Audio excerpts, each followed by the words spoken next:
ফুলকপি এবং আলু দিয়ে সরপুঁটি মাছ রান্না দেখতে কি লোভনীয় হয়েছে।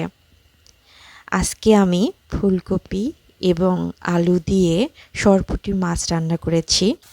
এখানে সব মশলা কষানো হচ্ছে।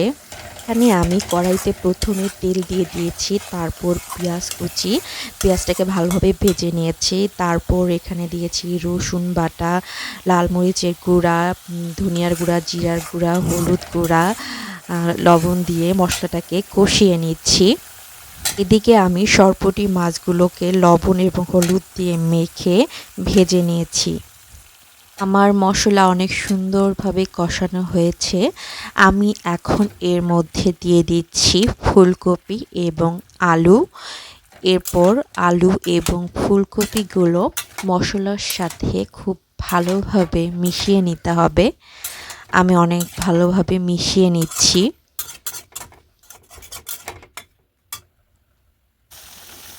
আমি এই পর্যায়ে ফুলকপি এবং আলুগুলোকে নেড়ে চেড়ে উল্টে পাল্টে দিচ্ছি।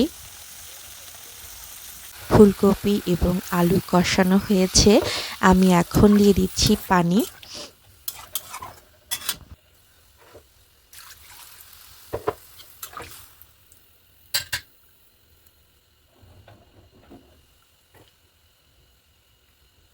আমি এ পর্যায়ে দিয়ে দিব ভেজে রাখা মাছগুলো।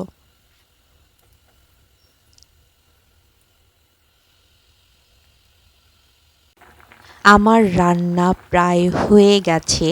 আমি এ পর্যায়ে দিয়ে দিব ধনিয়া পাতা কুচি।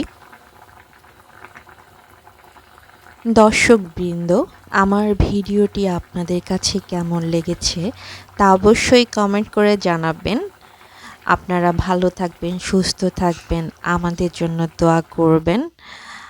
এই তো হয়ে গেছে আমার রান্না। আল্লাহ হাফেজ।